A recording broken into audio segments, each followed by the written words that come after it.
pessoal, bem-vindos a mais um Test Talks. Eu sou a Ana. Eu sou a Clara e no programa de hoje a gente vai falar sobre diferentes assuntos envolvendo tecnologia, nós seres humanos e o mundo que a gente vive. E para isso a gente está acompanhada de uma pessoa muito especial que tem assunto infinito para conversar, professor Dr. Tarcísio Torres Silva. E olha esse currículo. Graduado em Comunicação Social pela SPM, em Ciências Sociais pela USP, mestre em Artes pela Unicamp e doutor em Artes Visuais pela Unicamp, juntamente da Goldsmith College, Universidade de Londres. Tarcísio, muito obrigada por aceitar nosso convite, seja muito bem-vindo. Obrigado, meninas. Prazer estar aqui. Então, professor, a gente vai começar com uma introdução de alguns textos que a gente vê mesmo nas aulas, né? Que o senhor vai comentando com a gente. O texto sobre a economia da atenção e o 24/7. Na nossa perspectiva, a gente acha que eles são meio interligados entre eles, né? E nós vemos também que nosso tempo, né, atualmente, vê como as redes sociais têm um ritmo muito constante e muitas informações, e a atenção vai ficando cada vez mais escassa. E isso vai criando um paradoxo, porque a tecnologia prende a nossa atenção só para perdê-la depois, né? E quanto mais escassa a atenção fica, mais desejada ela acaba sendo. E queria saber se isso faz da atenção algo político e que quem controla a atenção, ela controla o quê, basicamente? Tipo, quem tem a atenção em suas mãos? Qual é o poder que ele tem sobre isso? Já começaram com uma pergunta muito boa, hein? Acho legal trazer a ideia de que a atenção é uma questão política, né? Porque, no final das contas, é disso que se trata. E acho que desde sempre, né, que a gente vai falar de mídia, você capta a atenção de alguém para alguma coisa, você está tendo alguma relação de poder ali envolvida, né? Eu acho que sim, eu acho que a atenção é bastante política e quem tem essa atenção, né, cada vez mais vai controlar não só as questões específicas da informação, mas outras coisas que não são tão óbvias assim, mas também a gente pode falar de questões envolvendo a democracia, né, controles dos mais variados envolvendo a economia, né, e nesse aspecto a economia da atenção não tem esse nome à toa, né, porque de fato a gente está falando de uma economia que gera valor a partir dessa atenção e que, por consequência, gera produção de dados, né? É por aí. E no ensaio do Dispersos em Tempos de Economia e Atenção, que você passou da Ana Carolina Noronha, ela fala como os nossos corpos e as nossas biologias, que estão acostumadas com um ritmo mais lento, estão se transformando para se adaptar a esse ritmo 24/7. E daí, da sua perspectiva como professor, pesquisador, tá realmente mudando a maneira como a gente pensa? Ela tá se mudando, se alterando em um nível biológico e temporal? Como se fosse para as outras gerações, assim? O nosso corpo, ele não evolui nessa velocidade toda, né? A gente tem um corpo muito parecido com o cidadão do século XIX, né? Aliás, igual, praticamente, com alguns componentes químicos talvez diferentes que a gente ingira agora e não lá, no século XIX. Então, toda adaptação é no sentido justamente de se adaptar a esses ambientes, né? Então, com as sequelas que os autores vão dizendo, né? Que tem a ver com a ansiedade, né? Falta de sono, né? E você remediar esses processos todos para performar melhor, né? Então, a discussão toda do 24/7 é justamente, o livro começa com esse imaginário, né, de possibilidades de pesquisa na área militar, entre outras coisas, né, justamente para tentar reduzir o tempo que as pessoas dormem, para que você consiga, enfim, gerar mais lucro, gerar mais produtividade, né? Sim, e essa questão do sono que você comentou, eu acho até interessante, porque eu sinto que a gente está experienciando isso principalmente agora, que é final de ano, final do semestre, que eu estava comentando com a Ana, porque o Crary fala que o sono ele é considerado basicamente inútil, já que a gente não está produzindo ou consumindo nada durante ele. E eu estava até comentando com a Ana que, tipo assim, esse semestre, principalmente agora, final, que tem um monte de trabalho, tá todo mundo na correria, eu falei, gente, eu durmo. Ou se eu, tipo, não produzo o suficiente, eu falo, gente, eu sou inútil, eu tenho um monte de coisa pra fazer e não continua, sabe? Chega até a perder o sono pra você produzir mais. Tipo, vai dormir até mais tarde só pra poder ter esse tempo a mais pra você conseguir produzir mais. Mesmo que produza meia boca, pelo menos tá produzindo, né? E daí o Query destaca exatamente o sono como essa ferramenta do sistema como forma de poder, né? Pra controlar a gente. E daí, falando sobre essa tentativa de eliminar a necessidade humana de dormir, você diria que o capitalismo e esse sistema 24/7 também tenta eliminar outras formas de pausas naturais, tipo tédio, sono, ócio e silêncios? Essa pergunta é muito boa, eu fiquei pensando nela. Eu acho que sim, né? Então, as três coisas que vocês comentam, né? Tédio, ócio e silêncio, né? O ócio, né? Tem aquele livro O Ócio Criativo, né? Que é isso, né? As grandes ideias que a gente vai ter, às vezes acontecem onde, né? Tomando banho, né? Sei lá, né? Nos lugares que você está, de fato, com a cabeça livre, né? Para se entender enquanto ser humano, e, enfim, ter uma ideia, de fato, inovadora. Se a gente fica o tempo todo preenchendo os espaços vazios nossos com coisas, né, informações que supostamente nos ajudam, ou não, bobagens, futilidades, dancinhos do TikTok, né?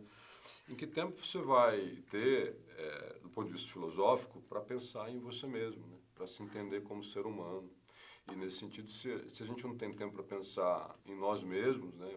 Para lembrar que nós somos humanos, que a gente sente, que tem coisas na natureza, né? Que o nosso corpo é incrível do ponto de vista de sensações possíveis que ele possa ter no contato real com as coisas, né? Se a gente não tem mais tempo para isso, a gente vai endurecendo, né? Vai endurecendo, inclusive, quando você pensa do ponto de vista da empatia, né? Se você não consegue nem se perceber, quanto mais perceber o outro, perceber o que ele demanda do ponto de vista do rosto, né? Do contato físico que você vai ter numa conversa e assim por diante. Então, eu acho que esses três pontos que vocês colocam ali são importantes, porque, de uma certa forma, é quando a gente também se entende como humano, entendeu? Sim. E é isso. Fugindo um pouquinho aqui do nosso roteiro, você acha que, tipo, atualmente as pessoas não querem mais pensar nelas mesmas, por isso que elas ficam tão viciadas, assim, em se entupir de redes sociais, essas coisas assim? Porque você disse, né, quando a gente fica um tempo só pra gente, é pra se auto, né, avaliar. Você acha que as pessoas, tipo, não querem mais fazer isso, por isso que elas se ocupam, ou porque elas realmente não conseguem mais fazer isso? Se descobrir é difícil, né? É. Tem gente que passa anos fazendo análise para tentar fazer isso, né? Então, de uma certa forma, né, e o ser humano às vezes caminha nesse sentido, ele vai indo para aquilo que é mais fácil, né? Se tem alguma coisa que vai tirando ele de uma rota em que ele possa eventualmente ter crises para tentar se encontrar melhor e tomar decisões melhores sobre a vida, sobre a carreira, sobre as relações, né? Ele pode acabar entregando isso, sim, né? Então, acho que nada é à toa, todos esses mecanismos que a gente tem visto, sim, né, de resgatar a atenção, né, com os vícios que tem a ver desde do design de interação e outras coisas, né, eles são muito espertos nesse contexto, porque eles vão justamente atacando justamente em algumas vezes nas fragilidades humanas, assim. Então, assim, o algoritmo já consegue perceber, por exemplo, em alguns estudos que eu vi, se a pessoa está ansiosa, se ela está triste, dependendo do tipo de conteúdo que ela para um pouquinho mais para ver, né? Então, quando você monta uma ferramenta que vende coisas, mas também que quer só que você fique ali gerando dados, né? Que é fomentada a partir, né, de leituras da emoção humana, desse jeito um pouco pernicioso, eu acho bastante perigoso, assim, né? Quando você traz isso para a política, por exemplo, você vai atiçando o sujeito com bases em emoções muito básicas, do tipo amor e ódio, que é, de uma certa forma, isso que virou política nos últimos tempos, né? Isso é bastante perigoso, né? Porque a gente tinha que estar debatendo coisas, não odiando coisas, né? Do ponto de vista de viver em sociedade, democraticamente falando, né? E essa questão que você falou, das pessoas, tipo, às vezes, sei lá, ouvir um podcast, alguma coisa assim, se ocupar a mente pra não pensar em si.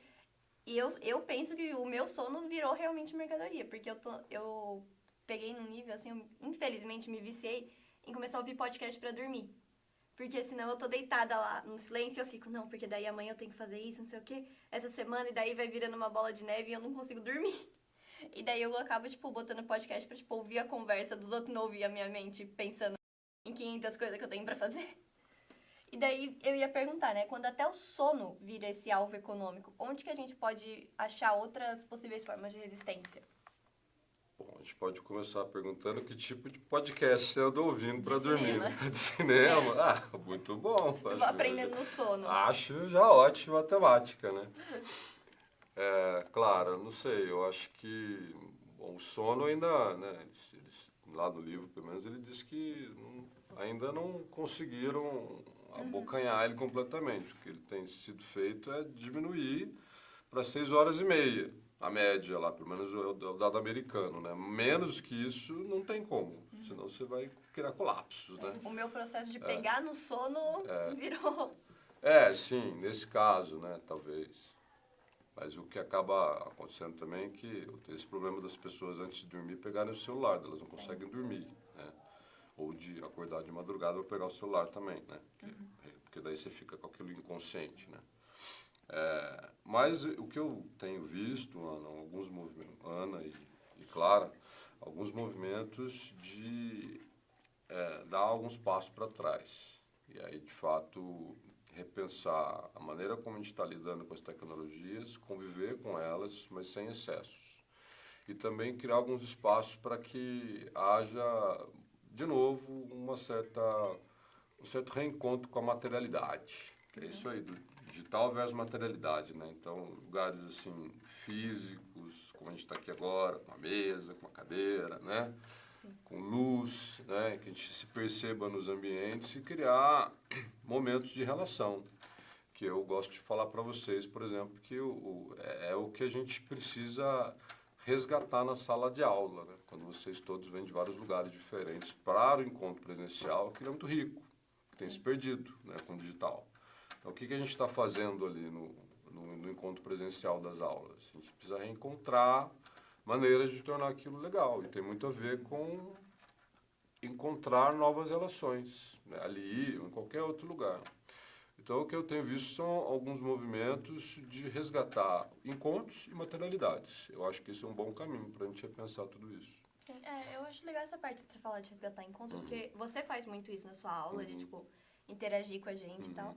E eu lembro, acho que uma das primeiras aulas do Hugo também, no semestre passado, ele fez, tipo, todo mundo se apresentar de onde quer, e eu lembro que ele falou, tipo, não, quem que mora sozinho? E daí ele foi, tipo, daí falou, não, daí levanta a mão pra vocês se conhecerem, vocês se ajudarem e tal. E Legal. foi no meio dessa que eu conheci você. É legal, né? Pensou, porque você vive numa cidade desse tamanho, vai morar sozinho, pô. Você mais quer encontrar pessoas, né? O criar uma rede de apoio, né? Legal. Sim. Gostei.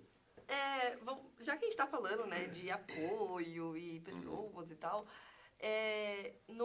na economia da atenção com o sistema, né, 24/7, a gente vê que isso causa muitos impactos sociais, né? E cada pessoa vive na sua bolha algorítmica, né? Com um repertório cultural muito incomum. E aí, tipo, isso cria uma dificuldade de sentir empatia mesmo, como o senhor, né, disse. E eu acho que isso é um pouco também por conta do ritmo acelerado, né? Que as pessoas vêm tendo para que elas não consigam, não conseguem nem pensar nelas mesmas, quem dirá pensar nos outros, né? E o tempo está sendo muito destruído, né? O tempo... Opa! Se a empatia precisa, tipo, de tempo, e o tempo está sendo destruído, então a empatia está sendo destruída também, né? Certo? Sim. Você acha que o que acontece com a chance de uma democracia... Nossa, gente, calma, corta. Nossa, perdão. Tá indo bem. Não, relaxa. Só volta do início, que daí dá pra cortar pra sair aqui. Tá. Pera, Tudo só lá? deixa... Se a empatia precisa de tempo Não, tá, e o tempo está sendo destruído pelo ritmo rápido, o que acontece com a chance de uma democracia sensível? Nossa, tá certo isso, amiga. Tá. Tô lendo certo, não tô? Ai, fiquei nervosa. Calma.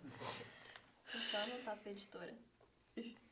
Filho, daí você olha um pouquinho pra ele como se você estivesse ouvindo o final da resposta dele, da resposta, né? Daí você começa a pergunta. Tá bom. Tchan. Então, puxando esse gancho de que vocês estão falando de pessoas e o sentimento, a interação entre elas, a gente vê que com a economia da atenção no sistema 24/7, ela causa fortes impactos emocionais, não, fortes impactos sociais, certo? Sim. E a gente vê que atualmente cada pessoa vive na sua bolha algorítmica, né? Com repertórios culturais em comum somente com aquelas pessoas. E como você mesmo disse, se está difícil de pensar até em você, imagina em outras pessoas, né? Ixi. Sorry. Vamos de Tudo novo. bem. Por favor, desculpe. Tudo bem. Meu telefone. Vamos lá, deixa eu colocar aqui que eu esqueci de colocar no pra cá. Faz de novo. Bom, que daí a terceira fica boa. Até não, se não for agora, desiste. Tchan. Então, puxando esse gancho de vocês estão falando de pessoas, emoções e o contato entre elas, eu queria trazer um pouco a economia da atenção no sistema 24/7, que ela causa fortes impactos sociais. Né? E a gente vê que atualmente as pessoas vivem na sua bolha algorítmica com os repertórios culturais muito em comum. E como mesmo você disse, né, se tá difícil em pensar em nós mesmos, imagina nos outros, né? Então a empatia, a gente cria uma certa dificuldade de sentir ela, né? Por conta desse alto ritmo acelerado, que é quase impossível, assim, vamos dizer assim, né? Tecnicamente, assim, de sentir essa empatia com as outras pessoas. E se a empatia precisa de tempo e o tempo está sendo destruído, o que acontece com a chance de uma democracia mais sensível? Muito boa pergunta, Ana. Eu acho que é bem por aí, assim, né? Eu acho que, bom, é difícil ter uma solução de um problema que é tão crucial para a gente, que a gente não está vendo solução em curto prazo, assim, né? A gente daqui a pouco vai ter de novo a eleição presidencial, que é o momento que esse país mais se polariza, né? E já as pautas já estão todas caminhando de novo para essa questão. Mas eu gosto de pensar, né, que para além de você taxar os sujeitos, sei lá, por exemplo, de direita e esquerda, né, a gente fazer esse exercício de tentar compreender por que o sujeito que pensa daquela maneira chegou ali, né, quais foram os caminhos que envolvem, inclusive, né, onde veio, idade, né, uma série de fatores que eventualmente podem nos ajudar a compreender um pouco mais determinadas posições. Está falando de política, mas poderia ser qualquer outra coisa, né? Quando a gente está falando de questão geracional, por exemplo, que tem sido tão crucial, assim, né? E às vezes a gente é tão categórico de colocar X, Y, Z, né, nas pessoas, né? Mas isso também, né? Uma questão geracional, assim, de pressupor determinadas coisas dependendo da idade que a pessoa tem, né? Isso é péssimo, assim, né? Porque e a gente tende, mais a questão etarista, né? Você tende a desconsiderar todo um repertório que havia, por exemplo, das pessoas, da maneira como elas viviam e consumiam mídia no passado, né? Que é diferente de hoje. Hoje é melhor ou pior, tem uma série de outros desafios, assim, né? Talvez por isso, né, pensando nas pautas que a gente trabalha no curso, a questão da nostalgia, né, da nostalgia, né, que é essa retomada aí dos anos 90 e 2000, porque de uma certa forma existe um certo interesse, assim, para pensar experiências da juventude em outras épocas. Isso sempre teve, mas a gente tem algumas ênfases específicas em função do digital. Eu gosto disso, assim, porque mesmo que a gente veja pela pegada cultural, né, pensar conteúdos que estão sendo trabalhados em função de uma estética dos anos 80 e 90, né? Ainda assim você tem um certo modelo para reaproximar as pessoas a partir desses contextos, né? Porque contando uma história a partir de outras estéticas, de outros tempos, né? Falar de outras experiências, assim. A gente precisa de mais disso, assim, né? Porque daí a gente vai se entendendo melhor na diferença, para falar de diversidade, né, que seria uma outra forma da gente tentar compreender um pouco isso. Sim, e mudando um pouquinho o eixo, indo para o capitalismo. O capitalismo, ele paga o tempo e a tecnologia e paga a atenção. Paga não, pega. Ele pega o tempo, a tecnologia e a atenção, certo? Poderia pagar também. Os dois, independente. Tá bom, ele pega. Enfim, e o que ainda escapa? Tipo, já que ele vai a tecnologia, o tempo, a atenção, o que ainda escapa? onde está o fora do sistema? Sabe, como que a gente pode... Não sei se você conseguiu entender. Tentar dar uma assim. escapada Além do sono, né? desse Isso. estereótipo imposto, assim, pra gente. Eu tava vendo, né, algumas linguagens que estão aparecendo para falar de relações humanas, tipo performar a relação. Ele ou ela não está entregando como eu gostaria. Uma linguagem super neoliberal para falar de relações, né? Então, difícil, né? A gente sabe que o sono ainda não foi resgatado, assim, né? E eu acho que um pouco dessas coisas que a gente comentou, dessa tentativa de desconexão, né? De criar lugares em que não há interesse nenhum. E é muito isso, né? Sempre que você mediatiza, né? Torna aquilo transposto por uma aparição em rede social, ou sei lá, uma menção em algum lugar, você acaba capitalizando nesse contexto, né? Então, em que momento a gente pode pensar algo que seja completamente desconectado, que eu de fato não precise avisar meio mundo que eu fiz aquilo, né? Por simplesmente ter prazer com aquilo, né? Acho que a gente precisa de mais lugares desse tipo, assim, que seja lá o que você vai fazer, não precisa divulgar para todo mundo que você fez aquilo, não precisa. Se você tem interesse já de fazer isso, é porque você está tentando inconscientemente capitalizar aquele momento, seja aquele qual ele for, uma atitude de voluntariado que você tenha em mente, né? Sei lá, um lugar diferente que você visitou que é lindo, por que você não experienciar aquela lindeza toda para você contar para todo mundo que você experienciou aquilo? Essas são maneiras da gente entender que a nossa vivência no mundo tem muito mais a ver conosco mesmo, de uma certa forma, né? E eu queria pegar essa questão que você falou do viver o momento e da empatia, que eu também enxergo, de certa forma, como maneiras de resistir a esse sistema e trazer um pouco dessa questão, dessas ideias do 24/7, junto à economia da atenção, com o seu livro, que você passou pra gente também. Porque, ao meu ver, são dois textos que eles se parecem em certos momentos, mas eles também têm algumas perspectivas que geram um debate legal. Do ativismo digital? Tá. Porque as mesmas redes sociais que no texto da economia da atenção da Noronha, elas geram essa dispersão cognitiva e uma superficialidade, são as que no seu texto acabam mobilizando mudança. E daí eu ia perguntar, tipo, a forma como a gente se relaciona com o tempo hoje, sempre acelerado, de que formas isso afeta a nossa capacidade de ação política? Eu acho que se a gente pensar a ação política como uma questão coletiva, eu acho que parte disso, assim, né? De lá para cá, desde que eu escrevi o livro para agora, eu acho que a discussão toda ela ficou cada vez mais autocentrada, né? Com base nessa questão do indivíduo performar e angariar coisas para si mesmo. Eu acho que as ações em torno da política e do ativismo político especificamente não fogem disso, né? O exemplo que eu dei para vocês é, eventualmente, que alguém que se aproxima de uma causa, fica famoso, famosa, e na sequência já se candidata para ser candidato político. Não tem problema nenhum, tudo bem, alguém precisa fazer isso, e que ótimo que essas pessoas talentosas estão a fim de fazer alguma coisa. Mas, de uma certa forma, já é algo que capitaliza aquela ação para uma questão mais individual, assim, né? Então, eu acho que as ações mais legais que eu tenho visto hoje, né, passada a Primavera Árabe e tudo mais, né, são ações que, de fato, o sujeito nem precisa aparecer, né, de uma certa forma, né? Depende também da ação, né? Eu dei alguns exemplos para vocês lá em que isso também era necessário.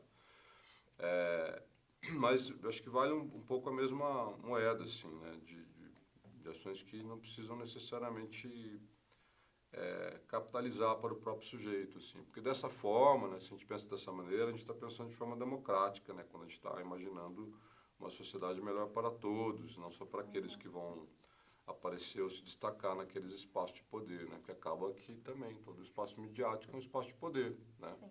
E ele está sendo disputado o tempo todo. E uma vez que a política ela exige reflexão, pausa, escuta, quais compatibilidades e incompatibilidades você enxerga entre isso e o sistema do 24/7 que o Crowley descreve no livro?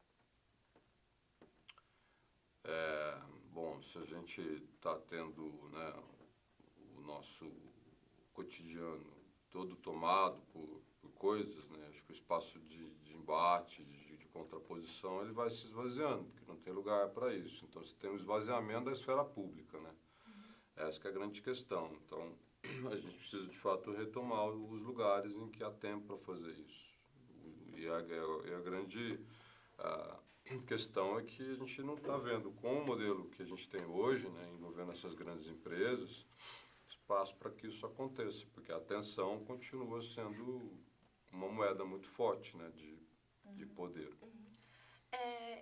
Qual você acha qual é a relação entre o ativismo digital da Primavera Árabe e o capitalismo 24/7 descrito por Cray? Curry. Query. Ups. Cara. Ih, peguei em saia justa agora. Não precisa, será que tem uma relação? De repente ela não existe, né? Ele escreveu o livro depois disso, né? Tinha vivenciado esses momentos, né? No tempo que eu escrevi o livro, um pouco antes, em 2012, 13, quando eu estava terminando o doutorado, era um tempo de muito otimismo com relação ao que estava acontecendo, né? No sentido, parece que essas ferramentas servem para alguma coisa, para além de contar o seu cotidiano para as pessoas, né? Era esse o movimento, assim, ainda mais de saindo daqueles lugares que vivenciaram durante um tempo regimes ditatoriais tão pesados, né? Mas, pensando que o Crabbe escreveu esse livro depois, né? E considerando que ele, enquanto pesquisador, também tem uma relação forte para pensar a mídia e percepção, né? Eu acho que as preocupações elas se acumulam de um certo modo, né? Mas talvez no argumento dele, eu acho que talvez não tenha uma relação direta, assim, pelo menos da mobilização e o fato de você resgatar o sono, né? Porque são universos bem diferentes. Sim. E essa questão que você falou de ser tipo 2012, não só, como você falou, era uma época muito esperançosa, mas ao meu ver, pelo menos, era tipo os primórdios da internet como a gente conhece hoje, com tipo Instagram, essas coisas. Sim. E de lá pra cá já aconteceu um Muita salto coisa. gigantesco. Você acabou de chamar ele de idoso na cara dele. Não. Brincadeira. Nossa, você me cortou. Perdão, cortou meu perdão, raciocínio. perdão. Volta lá. Não, voltando. Vamos voltar a essa parte. Vai. E aí? Voltando. Como você disse, em 2012 você tem essa Sim. esperança, e eu acho que também o começo do Instagram e redes sociais, assim como a gente conhece hoje, de lá pra cá, a gente teve muita mudança em pouco tempo. E daí eu ia perguntar, essa estética visual que nessa época era vista como esse esperança, como você via, tipo, como modelo, assim, você acha que hoje em dia ela acaba sendo, ela tá sendo meio capitalizada também? Tem um outro autor que escreveu um livro que foi super discutido na época, o Castells. Ele escreveu um livro que chamava justamente Redes de Indignação e Esperança. Que mostrando assim um pouco qual que era a vibe do momento, assim, né? Eu acho que sim, em partes, assim, né? Eu acho que muita coisa mudou. Eu acho que houve mais um resgate, para não dizer um sequestro das narrativas muito rapidamente para coisas genuínas que acontecem, assim, né? Você pensar, por exemplo, como que o ativismo funcionou no caso, e ainda funciona, né? No caso de Gaza e Israel, por exemplo, né? Você tinha o tempo todo uma disputa de narrativa ali, né? Em função de dois lugares bem diferentes, assim, né? Sim. E cada lugar contou uma história, né? E você acredita no que você acha que vale, né? Com relação a essa disputa de poder ali naqueles dois países. Mas justamente porque você polariza muito a discussão, né? E você ainda atiça a discussão muito em função de imagens de violência, né? Que em todos os dois lugares teve, né? Assim que Israel foi invadido, né, com os atentados, depois também tudo que aconteceu em Gaza, imagens muito intensas foram divulgadas para reafirmar determinados lugares de poder e de estratégia, de uma certa forma, né? e não necessariamente tinha a ver com os ativistas que estavam fazendo isso, né? Inclusive com pessoas que foram assassinadas depois dos dois lados, né? Mas isso claramente é resgatado para dar um lugar específico para Israel ou para a Palestina, nesse caso, né? E isso eu acho que é complicado, porque no final das contas as narrativas elas não vão se somar para chegar a uma conclusão e a gente vai Sim. continuar um pouco nisso, né? Sim. Agora, mudando de novo um pouquinho o eixo, dentro da questão da hiperconectividade, Tá. ela gera mais engajamento ou cansaço político? Cansaço. Cansaço. Porque se tanta coisa, né? Se tem tantas possibilidades, como é que você vai sair do seu sofá, né? Do seu ambiente confortável, para de fato fazer alguma coisa real no mundo, como ele vive, né? Então, você já parte do pressuposto de que, não vale muito a pena. E eu acho que não só isso, mas também com a questão, como você falou, a gente é bombardeado com informação, tipo, dos dois lados, que nem essa questão de, que você falou, Israel e Gaza. Quando estourou tudo, você via, tipo, aparecia foto, e eram os negócios aí que você fala, gente, por que eu vou sair de casa? Olha isso aqui, a humanidade tá perdida. Então, é isso aí, esse sentimento de anestesia que esses Sim. autores vão falar, assim, né? Que parece que do jeito que tá, não dá para você fazer muita coisa, né? Então, Mas pra que fazer alguma coisa, né? Se não vai dar nada. E daí isso até linka com a próxima pergunta que eu ia te fazer, que é nesse cenário, né, hipersaturado de informação, essa ideia de que as imagens, elas ainda podem romper regime de valor repressivo, ela ainda se sustenta? eu acredito, né? Foi o que eu Aham. persegui no doutorado todo, assim, Sim. né? Eu acho que sim, a gente tem que tomar cuidado com IA, por uma série de razões, né? Principalmente com essas imagens límpidas, né? Perfeitas, né? Que não mostram as incoerências do mundo, né? E que tudo começa a girar em torno disso um pouco.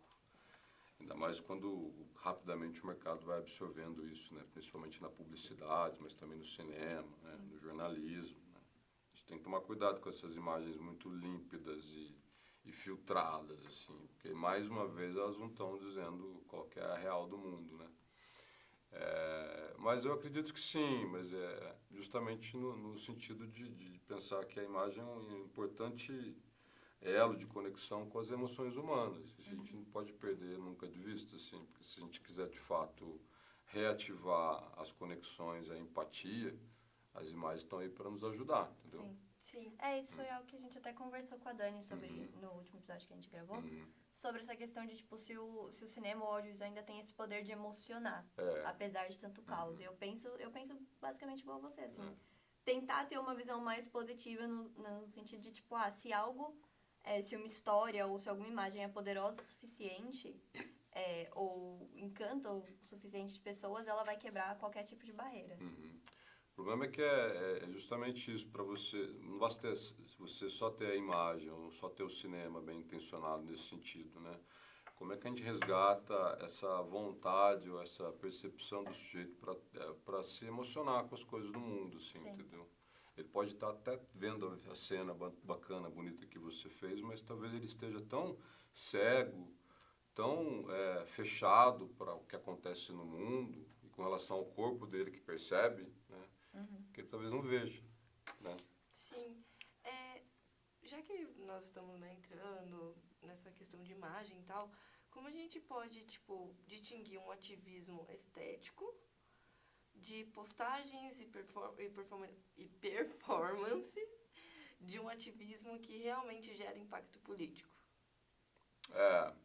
Gosto dessa ideia que você usa de ativismo estético, assim, que é uma coisa meio superficial, Algo isso? tipo, Tipo, É só uma dou pauta, aqui, assim. mas no próximo story eu tô falando de outra coisa. só a nata do leite, então, assim, só... eu acho que é isso, tem que ter a ver com uma certa continuidade, né?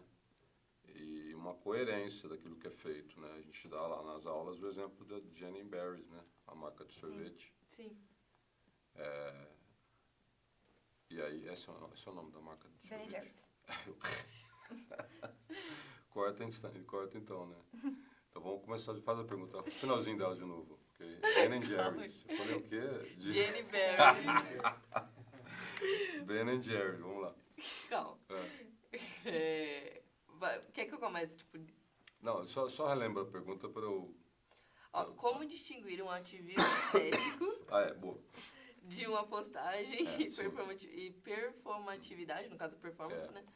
De um ativismo que realmente Sim. gera impacto político. Eu gosto dessa ideia de ativismo estético, porque tem muito a ver com essa superficialidade, uma coisa bonitinha, que eventualmente a publicidade faça, né? Ou, sei lá, algum político que se envolve temporariamente com alguma causa, né?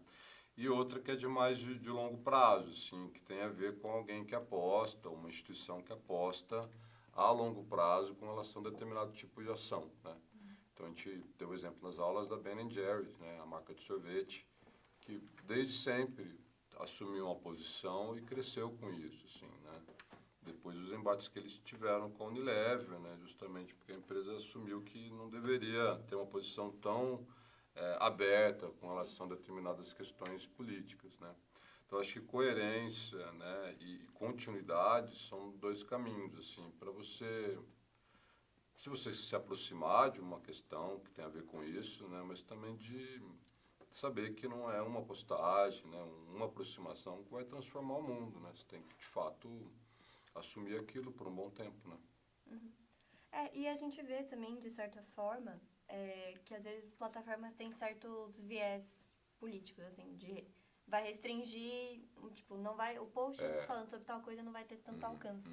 E você acha que exatamente como você falou, a análise das imagens da Primavera Árabe, como resistência política, você acha que ainda esse potencial, como eu falei, você mesmo falou, já ainda existe, mas ele foi afetado por essas lógicas da plataforma? Sim, né? Por bem e por mal, porque a plataforma, o algoritmo às vezes ele é burro, né? Ele não está lendo o conteúdo, né? Ele vai atiçando, né? Ele vai subindo o conteúdo que está gerando engajamento. Então, para ele pouco importa, assim, se é direita ou de esquerda, né? No final das contas é isso. É isso que também acaba gerando as bolhas, né? Mas, por outro lado, tem as políticas daquilo que não pode ser dito. E as imagens de violência, por exemplo, são umas que facilmente caem, né? Ou discurso de ódio, né? Preconceito. Até porque a regulação começa a agir em torno das plataformas. Se elas não seguem determinados preceitos, elas vão sendo derrubadas, né? E não é isso que elas querem nos países que elas estão envolvidas, né? Então, eu acho que pode ajudar nesse sentido de que conteúdos mais aflorados ganham engajamento, né? Mas é uma lógica capitalista. Então, assim, você sempre tem que lembrar que você está no Instagram, né? E a grande questão é que todas as redes sociais hoje, elas são de grandes empresas, das big techs, né? Se for criar uma rede paralela, é muito difícil, né? Para você ter um nível de envolvimento massivo, como essas plataformas têm. A mídia tradicional, nesse aspecto, tem uma força, né? Porque ela tem essa independência, ela também depende um pouco dos algoritmos, né? Para fazer com que as notícias, os seus conteúdos sejam mais vistos também. Elas, às vezes, pecam com relação a isso, porque elas vão justamente às vezes, né? A gente vê alguns sites, né, que vão nessa questão também de aflorar os ânimos com notícias catastróficas, por exemplo, né? Sim. Mas ainda assim é um jogo, né? Porque ao mesmo tempo que você nega, né, esse poderio todo que está em torno das big techs, você depende dele porque é onde as pessoas estão, né? Sim. Bom, já chegamos no final da entrevista e para terminar, de tudo isso que a gente falou, qual é a principal reflexão que você traz para a gente poder passar para os nossos ouvintes?